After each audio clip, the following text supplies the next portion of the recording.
Í þessu myndbandi ætla ég að fara aðeins betur yfir það hvernig við forritum í Arduino og þá í Arduino umhverfinu. Arduino forrit er í grunninn ekkert öðruvísi heldur en önnur forrit. Tölvan les línurnar hverju á eftir annari og framkvæmir það sem stendur í þeim í réttri röð. Hún byrjar semst á línu 1 og vinnur sér svo áfram niður. En af því að við viljum nú stundum setja upp einhverjar aðgerðir sem að eru framkvæmdar fyrir að kveikta á tölvunni en þurfa ekki að endurtakast í hvers skipti sem forritið er komið út á enda og vill byrja upp á nýtt, að þá búum við til kafla sem heitir void setup. Allar skipanir sem koma inn í þeim kafla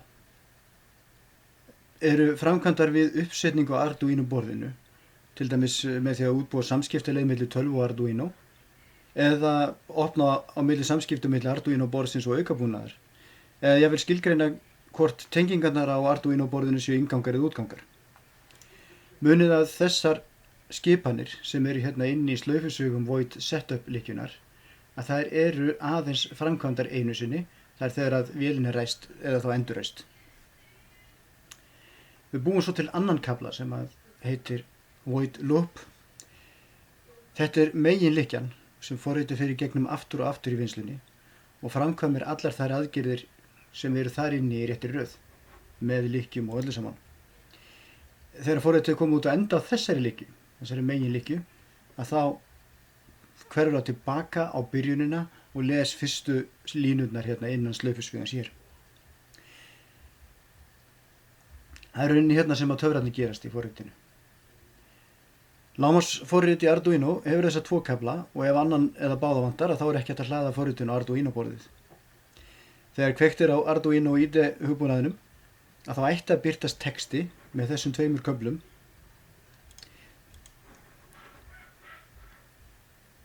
En ef að hann kemur ekki upp að þá er hægt að velja á File,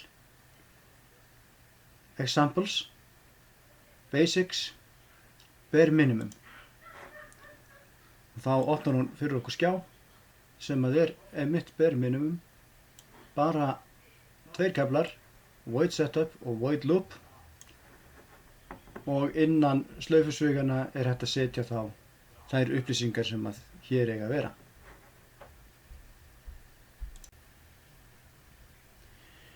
Ég hef haft á nálgun á forritun fyrir Arduino að skipta sketsinum upp í 4 kafla ásamt inngangi. Þetta er aðallega gert til þess að auðvelda lestur forritsins og gera mér kleift að átta mig á því hvað ég var að hugsa þegar ég setti það upphaflega saman.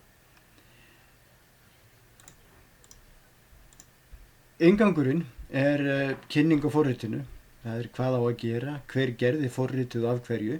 Ég setja fyrir inn lýsinguna á rafrásinni hérna með. Fyrsti kaflinn er svo til að lista upp öllu söfn eða library sem ég nota í forritinu, ásamt því að skilgreina fasta og breytur sem ég vil að allt forritið hafið aðgang að. Annar kaflinn er svo uppsetningin eða setup sem áður hefur verið lýst. Þriðji kaflinn er svo meginlykkjan eða loopið. Og fjórði kaflinn er svo fyrir sérstaklega forritaðar aðgerðir sem ég get nýtt í lykkjunum mínum. En það getur verið mjög þægilegt að hafa aðgerðir með í pakkanum. Skulum kíkja á forrit.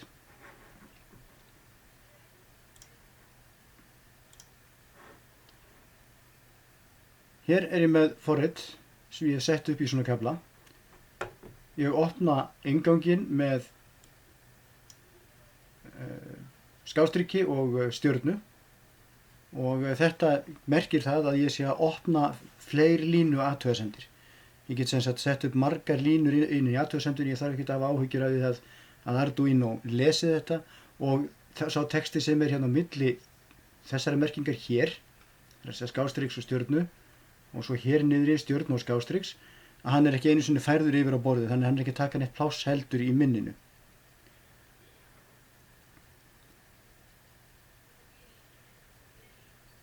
Það er líka hægt að setja inn svona stuttar athugasemdir eins og er gert hér.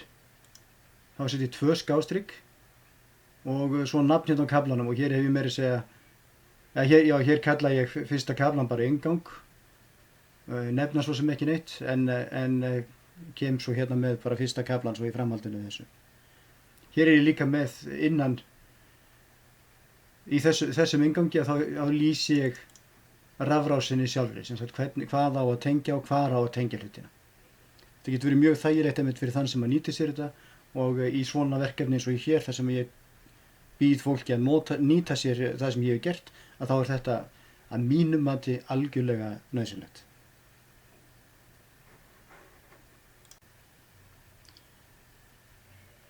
Í fyrsta kaflanum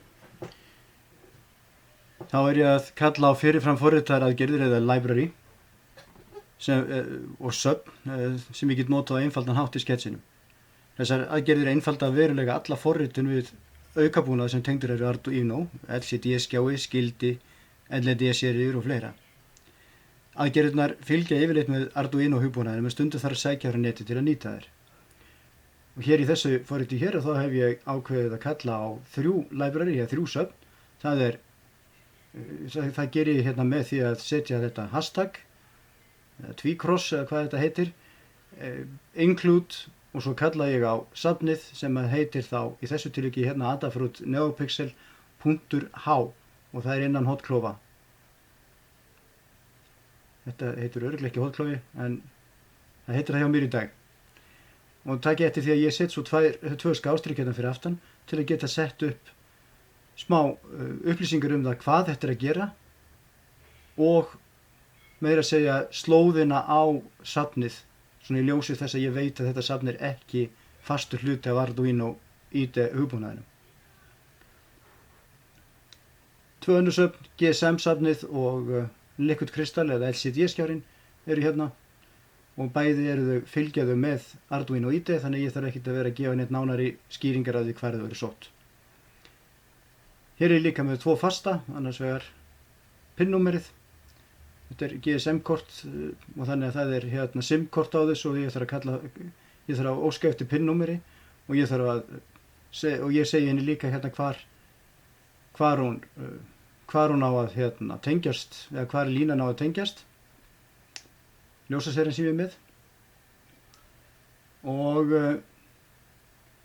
Og hér eru svo í næstu línu fyrir neðan, að þá kalla ég á aðgerð úr þessu safni sem heitir Liquid Crystal. Þá kalla ég á aðgerð úr því sem heitir LCD, og þar set ég inn í rauninni númerinn þar sem ég er að tengja LCD-skjáin minn inn á Arduino borðið. Þetta er tiltölulega flókið eins og þetta er hérna núna, en þetta verður mjög einfalt þegar þið farið að vinna með þetta. Sama gerist hér, hérna er ég að kalla bara á aðgerð sem er beint út úr þessu Adafruit NeoPixel, og er að setja inn tölur í breytuna. Og hér er svo að búa til fyrir GSM-ið, og að lokum að þá komum við hérna niður á global variablana sem ég er búin að búa til, og ég get búið þá til hérna þannig að þeir verði aðgengilegir allstaðar í forritinu. Ég fjalla betur global variabla eða global breytur og afmörkun breyta í sérstökum myndbandi þar. Þá komin kafla 2, hérna setupið, og þetta er annar 2 kafla sem þarf að vera. Hérna gerast allar skipanirnar bara einu sinni.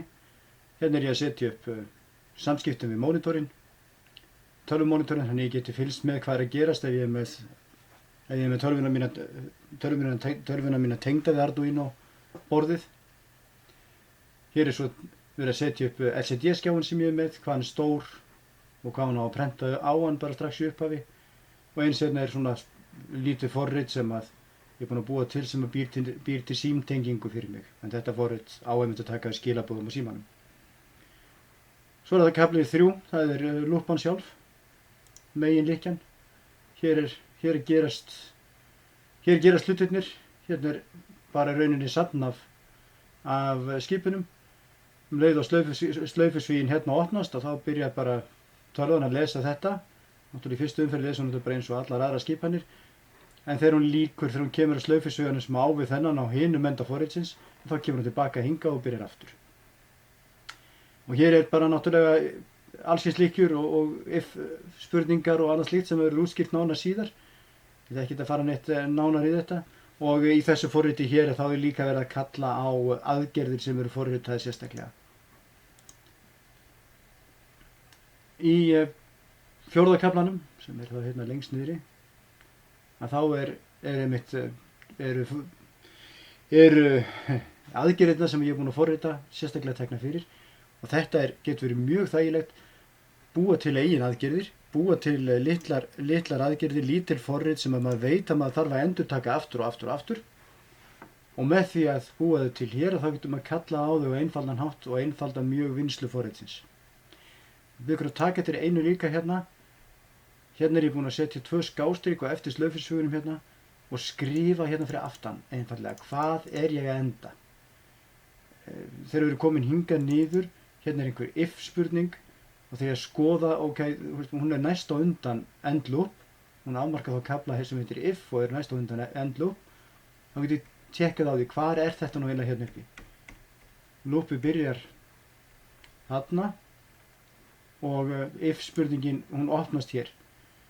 Þannig að það getur verið dálítið þægilegt að setja svona athugasemdir fyrir aftan, þannig að maður einfallega sjáu bara hverju var maður að ljúka hér, hvaða kafla var að ljúka hér og hvernig náðu þetta að virka.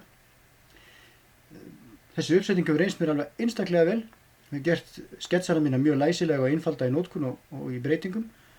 Það þarf ekki að gera þetta svona, það þarf ekki að vera með nema 2 kafla, en ég mæli eindregið með því að þú finnir þér leið til að setja upp þína sketsa á bara einfaldan og þægilegan hátt, og þetta mun bara einfaldaði mjög mikið lífið þegar þú ert komið stór forrit í vinnslu. Gangi þér vel.